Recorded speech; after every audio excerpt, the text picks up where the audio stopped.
Hey, welcome to Chiro Kings, the podcast for chiropractors who are ready to scale, lead, and build practices that thrive.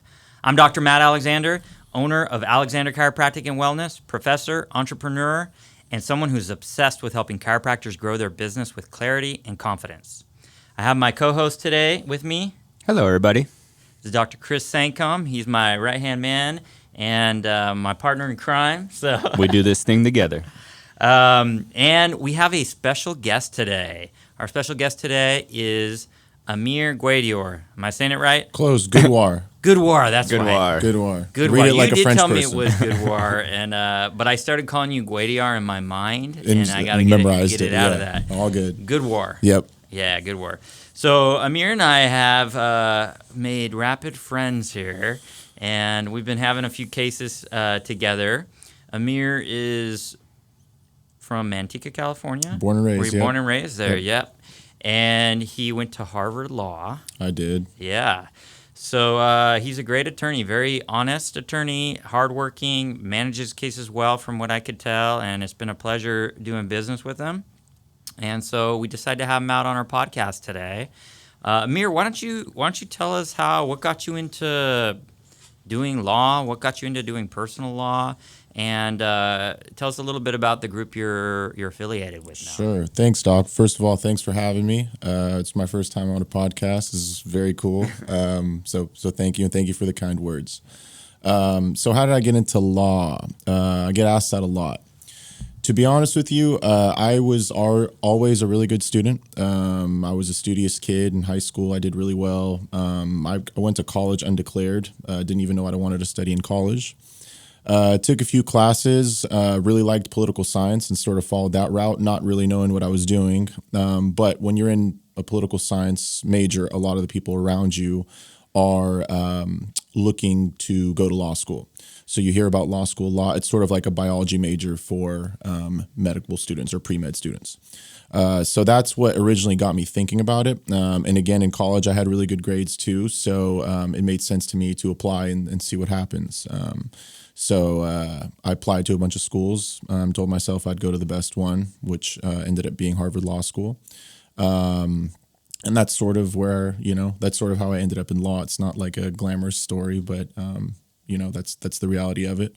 It's a real story. It's a real story, yeah. and I'm happy with the way it turned out. And then how did I end up at Blackhawk? Well, so I didn't go straight into law school out of college. I took 2 years off in between and told myself before I, confirmed that I want to do this, I want to work at a law firm first. So I applied to a bunch of different firms in the Bay Area, mostly the Oakland area, since I was in Berkeley, and ended up working at a firm that did insurance litigation called Curly Schaffer, very small firm, just a handful of lawyers. And they had a tiny personal injury department that just consisted of one lawyer and one case manager. And I became the second case manager there. The case manager that I worked under and learned everything from, his name is Tay. He's essentially my mentor. Not an attorney, he's a case manager, but he knew a lot about pre-litigation work, got me interested in it. So I worked with him for 2 years. And then after I went to law school and graduated, I came back, did a little corporate law for a year in San Francisco, year and a half, didn't like it, and then hit up Tay, who had started this firm essentially with his brother-in-law, who is an attorney, Jang, and now I work with them again. So kind of just a full cycle situation with Tay and the gang. Awesome. And what's it like been working with them now? Amazing, honestly. They are very easy to work with, both of them, Jang and Tay, and it feels like you're working with friends. So I couldn't ask for a better group of people to work with, honestly. It's awesome. Well, and Jang was with us that day we went out and did Yes. some marketing, right? Yes. Yeah. So Tay is kind of like a guru in the marketing, isn't he? He is. Tay is the guy that everybody knows in the Bay Area because he's just that type of guy. He goes out of his way to meet everyone. And then Jang is a seasoned attorney. I think he's been a lawyer for around 30 years, and so they sort of combined brains. One of them as the attorney, and one of them as the business and operations sort of person. So yeah, they're a good mix. Very cool people, and again, I'm really happy to work with them.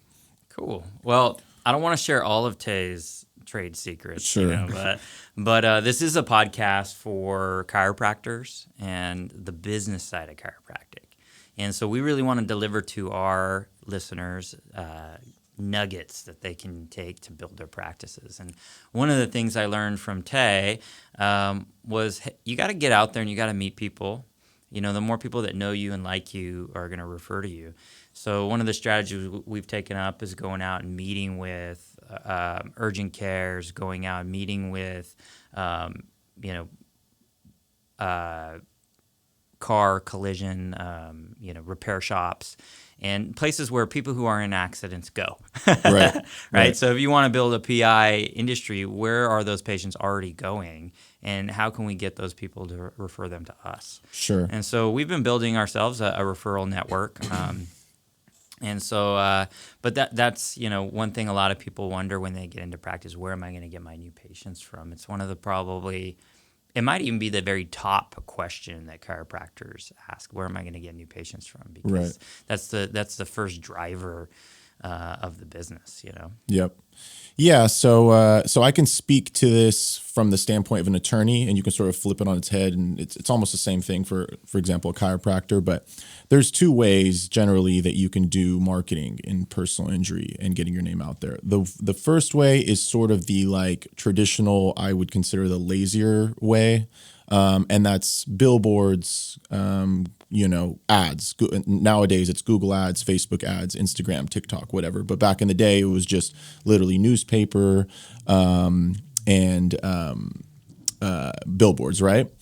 The other way of doing this is sort of the way that Blackhawk was built, and that is it's the harder way, it's the hustle way, but it's going out and meeting as many people as possible in your community and getting your name out there and doing good work so that they come back to you if they ever need you. They also tell all their friends and family about you. And so it just creates like a pocket in certain areas of people that like you, come to you for their legal issues, etc. So Right. It's about becoming a pillar in the community. Exactly. That's any business, but especially with us as chiropractors, we're about to celebrate 40 years of being in Livermore, and we become a pillar in the community. People know us as the chiropractor you can trust. So that ground up marketing where you're developing a community, doing right by people with the hopes that they send their friends and family, that's exactly how we do it. 100%. Yeah. I think it's more rewarding this way too, because it feels like you're helping almost friends and family yourself, right? It's people from your hometown and surrounding areas.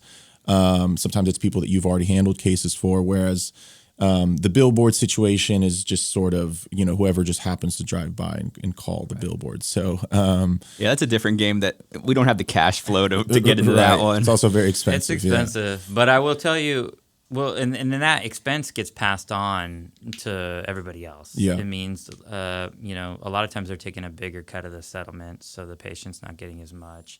And then also the medical providers have to take a lower settlement too, because someone's got to pay for that marketing. Yeah. Somebody's got to pay for that billboard 100%. to come in, And personally, I will say I've had much better success working with guys like you. Versus the billboard attorneys. Yeah. A lot of the billboard attorneys, they're big. They're really big, sometimes too big, and they don't manage the case as well. And so they let the medical bills get out of control. They approve things they shouldn't approve. And then when it comes time to settle, they want their third or more. Right. And generally more nowadays. And the medical providers are having to split a third of the settlement.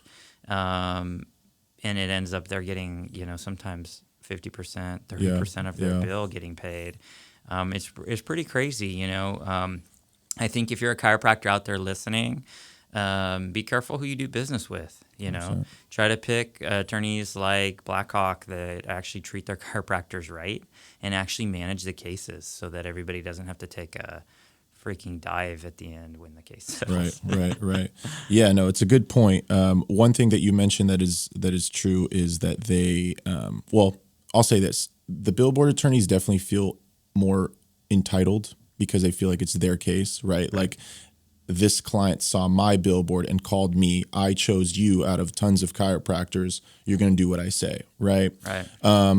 the way we work, we don't have that leverage over chiropractors. We also don't want that leverage over chiropractors. But when I'm working with, say, Dr. Alexander, I don't feel like he needs to do whatever I say because I'm shooting him all this business and he's not giving me anything back, right? My incentive to work with him is that it's a long-term relationship that is reciprocal. I'm going to get something back, right? So just because I sent him a guy doesn't mean, hey, follow everything I say on this or else I'm going to stop sending you cases. That's not the business that. But there's a level of trust because I'm not going to mishandle it either. That's, exactly, right? So, and I know you, right? I don't just have like a database of 100 chiropractors and choose one. I know like 5 that I really know. You can call me if right? something's wrong with the case, and we'll make it right. Yes. It's almost like how business should be. Yeah.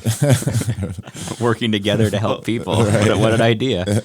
Well, one of the things that bugs me, Dr. Chris, is some of these attorneys, not Amir, he doesn't do this to me, but some of these attorneys, they try to play doctor.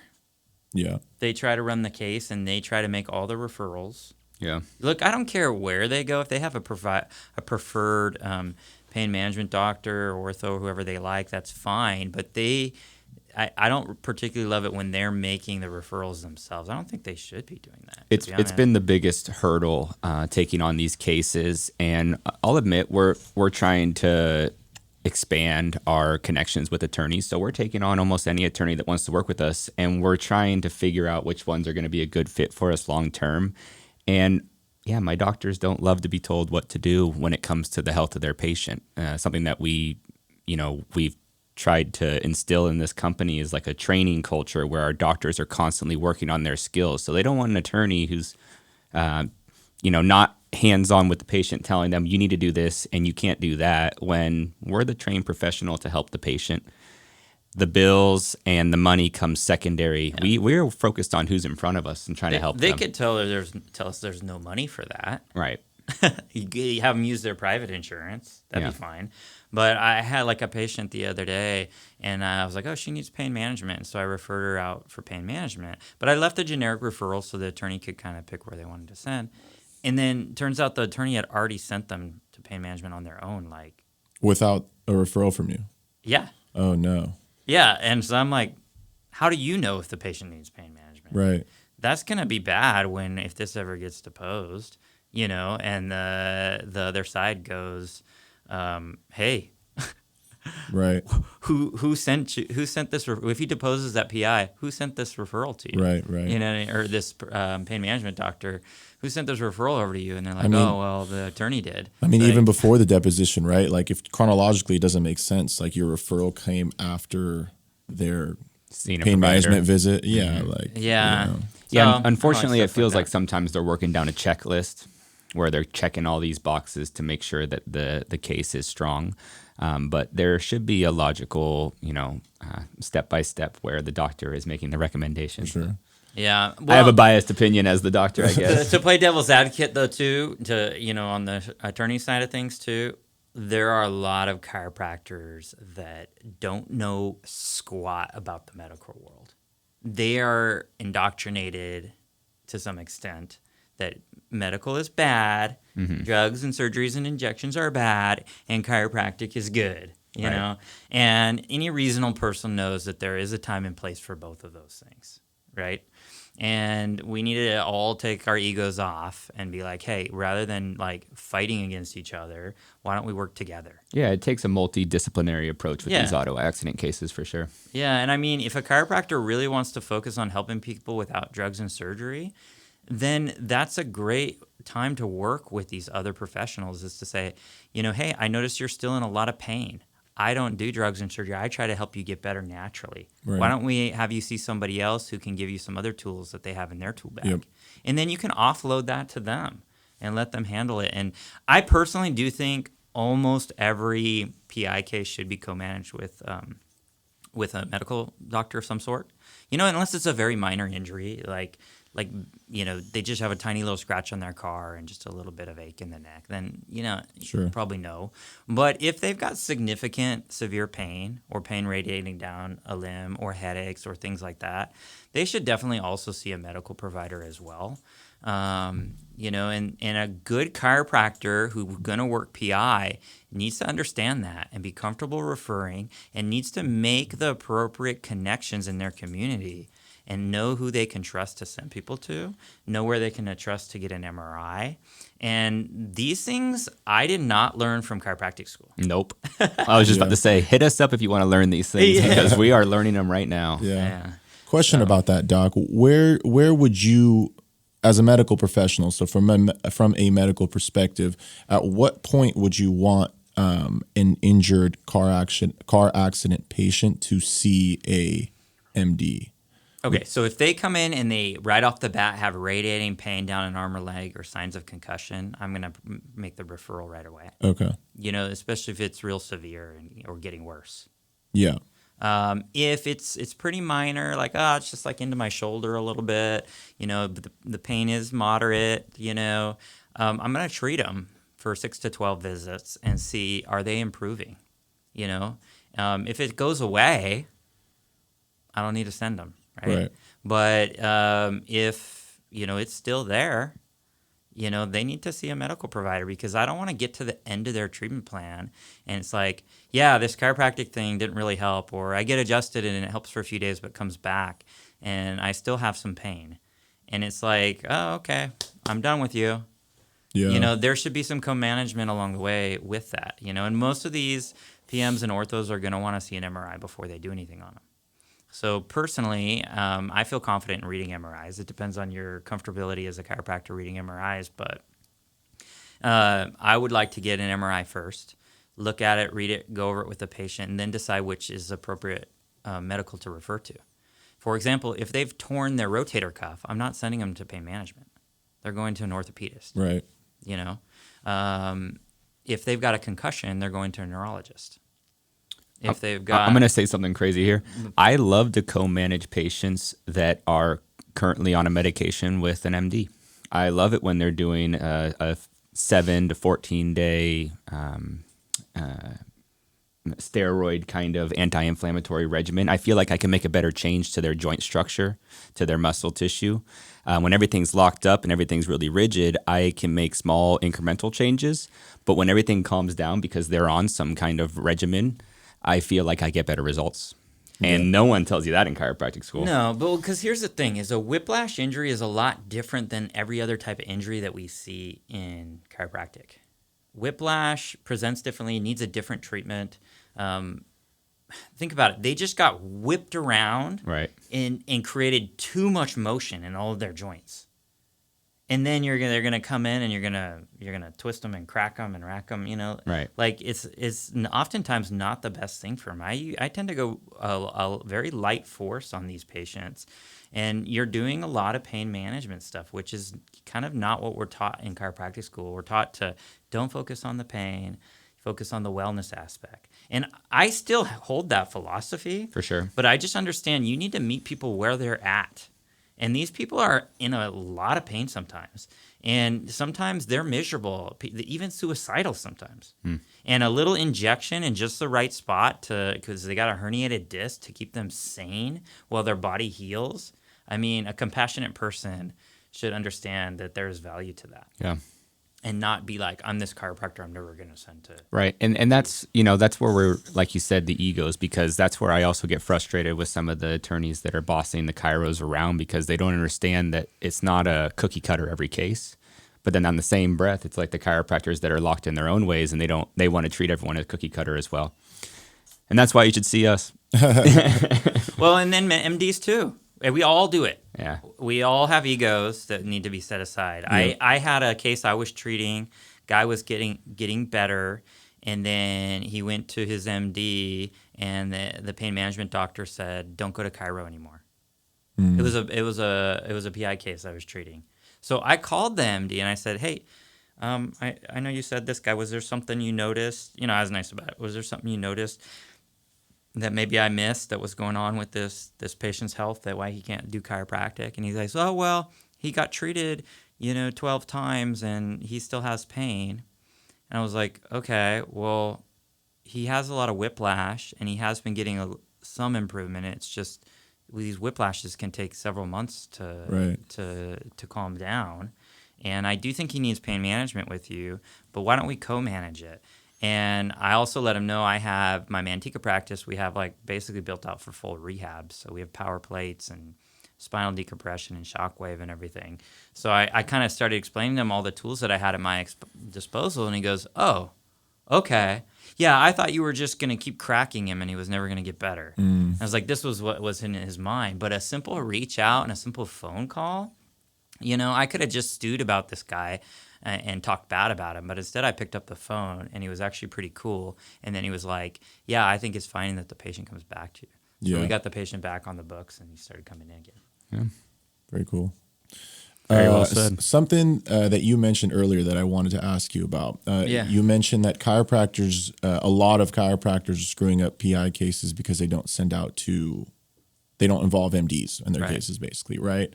Do you think that, so my question is about why that happens. Do you think that it's because as a principle, some chiropractors don't believe in, they try to avoid the Western sort of, medicine and just feel like chiropractic will be enough? Or do you think it's because they don't understand the limitations? Like, for example, you said if you see something, you're like, yeah, I'm not going to touch this. This needs to be handled by an MD, right? Do you think that maybe some chiropractors just don't understand the limitations of their own practice? Work? Yeah. What do you think? Why don't you get this one, Chris? I think that the problem lies that every chiropractor has a different way of going about things. There's no standardized process. So you might run into a chiropractor that doesn't want to work with an MD because they don't want their patient on drugs, and that's the only thing that they care about. And that's like a principle that they just... Right. You might run into a chiropractor that says, I'm not going to send out the patient to another provider. That's going to cut into my bill. You don't want to work with that chiropractor either. But personally, I think that if that's why we're talking about building community and finding people that have the same philosophies as yourself, is because we need to have these common goals where we bring the patient from point A to point B without bringing our own BS into the situation and causing a prolonged case or overlooking a symptom where we don't want to send it out. It's something that, like we said earlier, it just depends on who you're working with. I don't think you can put chiropractors in one box and they don't want to work with MDs because of this, because they all have their opinions on why they don't want to do whatever. Yep. So I always say chiropractic is like a box of chocolates. Pretty much. Yeah, you never know what you're going to get. Every chiropractor is different, and it's good and bad. It creates a lot of different styles of chiropractic, and some work better for certain things than others.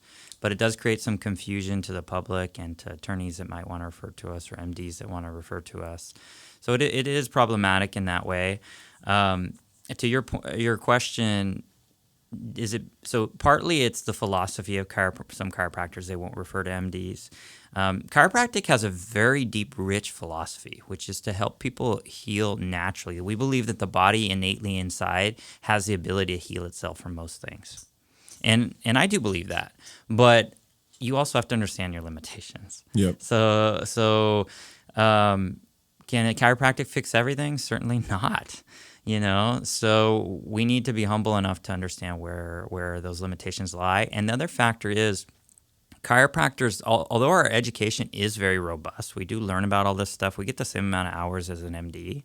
We don't do a residency. MDs go and do a residency in a hospital. Yeah. So they get to put into practice all the things they're learning in a hospital that sees all sorts of different kinds of things. Yeah.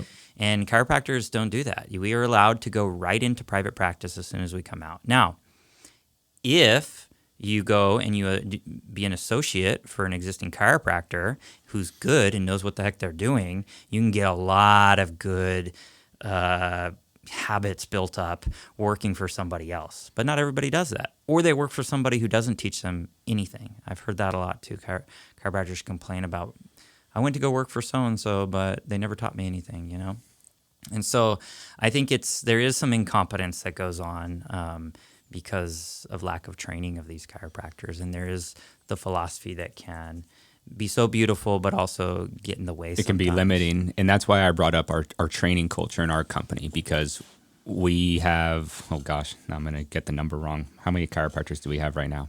Including me, that'd be 8. We have 8 chiropractors, and even within our company, there's different philosophies, but we are building systems that are unique and consistent within our clinics that we are calling the Alexander Integrated Method, where we can have continuity between clinics. So if you're in Oakland and you're going to send some to San Ramon, and you're going to send some to Pleasanton and some to Livermore, you aren't going to get 3 different experiences. Right. They should have a guideline of how we take care of these cases specific to what the patient needs, but there's no curveballs going on. Sure. And we had to create that out of necessity. For sure. There is no standard of care in chiropractic. Like, dentists, most practices, they have a standard of care they have to follow. The chiropractic standard of care is kind of all over the place. I mean, there are standards, right? I mean, there is research to support what is appropriate for this condition, that condition. It's just the chiropractors aren't following it, right? So the Alexander Integrated Method, or AIM, is really a baby that me and Chris have been building. Well, it really started with my father from 40 years ago when the practice started, but we've really kind of trying to hone it into a system to allow these new chiropractors that we take in to learn how to actually practice the right way. Yeah. Manage a PI case and manage all sorts of different cases that come through. We see a lot of weird stuff come in. Yeah. I was just speaking to some students the other day, and I was telling them, our chiropractic school is really good here in the Bay Area, Life West. They do a great job of getting our clinicians into a place where they can take care of people. And they're also very strong on the principles of chiropractic. But I fear that people coming out of chiropractic college don't understand that they need to be a good outpatient orthopedic chiropractor before they can hit their patients with the wellness message. No one comes in here, hey, I heard chiropractic is good for my wellness. What can you do for me? Right. Never. Yeah. Never. Maybe once. And Maybe it's like once. what I said Once or before. twice. You got to meet people where they're at and have the Right. clinical skills to deal with that appropriately before you can get them. So, I just had a patient yesterday tell me she's wrapping up her PI case. Oh, I just feel so good when I come in here. I'm sad that I won't be able to come in anymore when my case is done. And I said, well, I'm really glad you brought that up because you actually can come in when your case is over, even though you're not in pain anymore. We have a monthly plan you can come on. It's called our Healthy Spine Plan, and you can definitely continue to come in. It'd be separate from your case. But if you want to continue feeling great and sleeping better and, getting sick less often, not hurting all the time, we can set that up for you. Sure. And so she was really excited, like, oh, okay, yeah, that's awesome. Like, what an Very idea. cool. Yeah. Yeah, but I earned her trust first by handling her case the right way. Yeah. Dr. Chris, so would you say that the wellness aspect is overemphasized?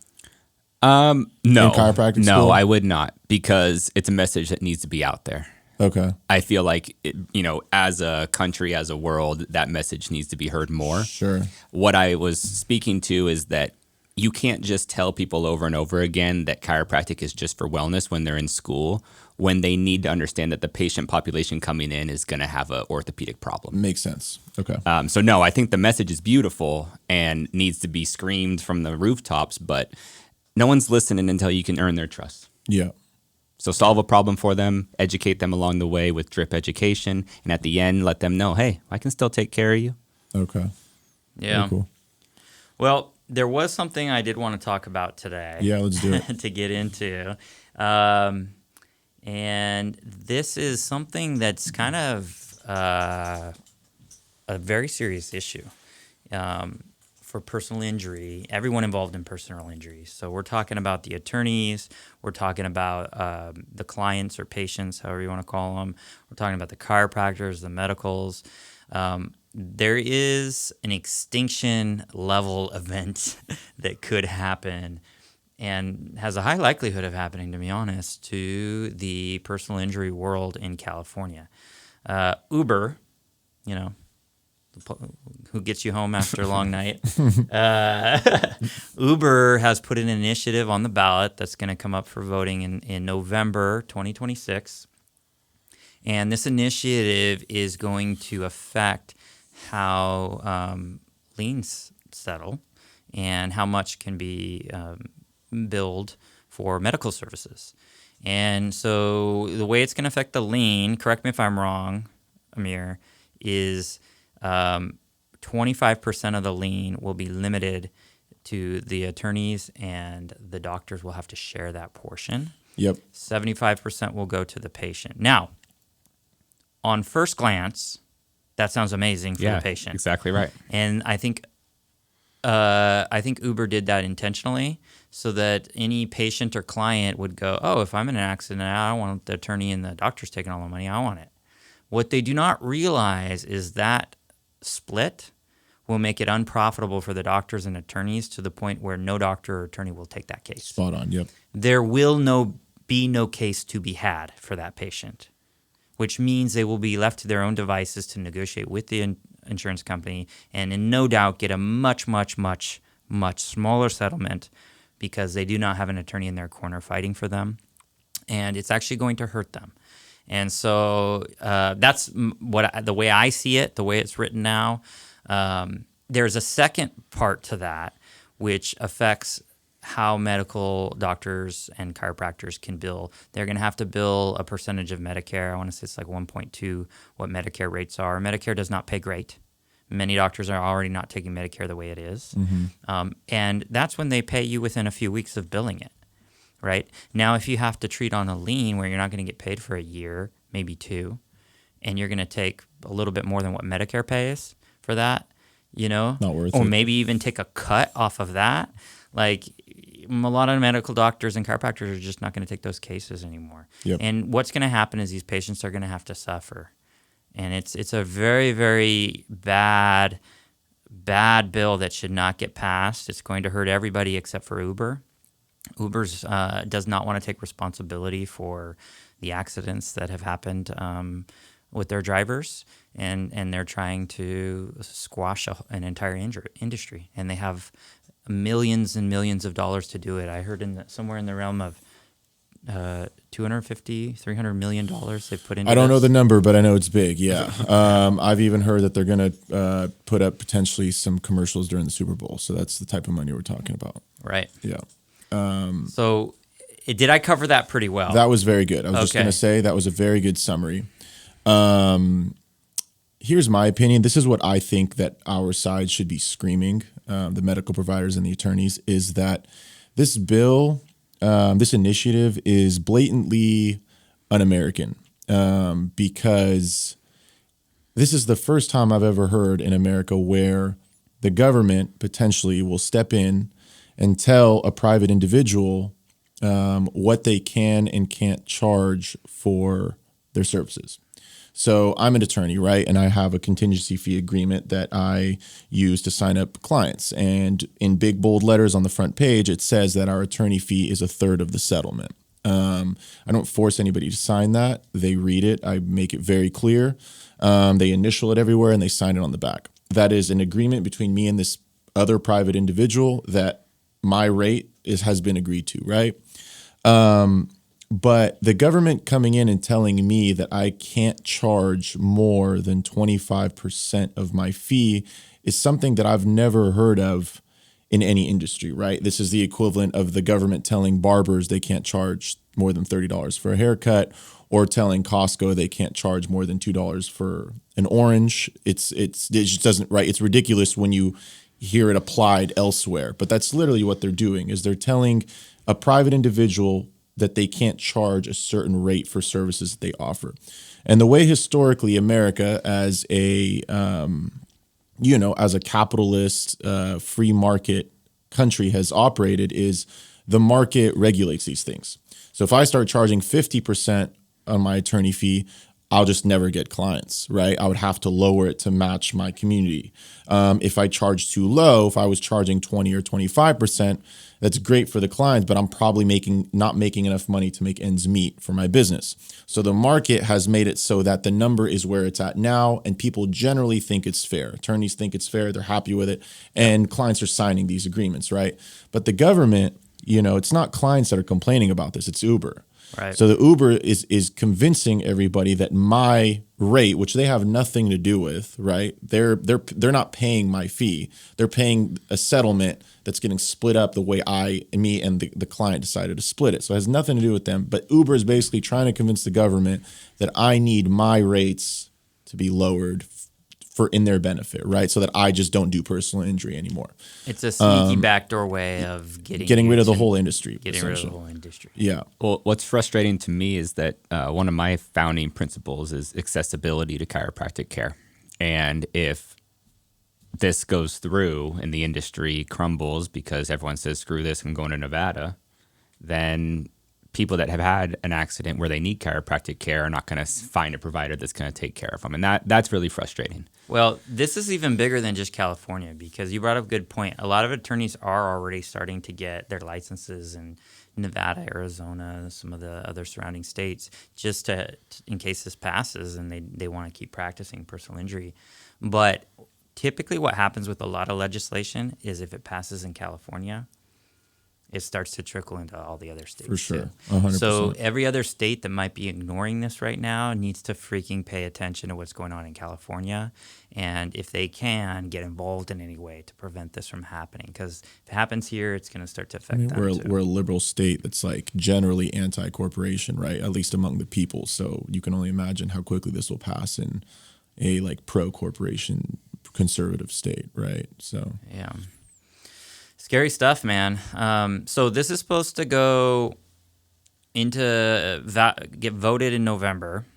If it passes, I'm not sure exactly when it would go into effect. If it would be immediately or if they would kick it down the road. I'm not sure either, but it's probably going to be soon after. Probably soon after. Let's say it starts at the beginning of the year or something.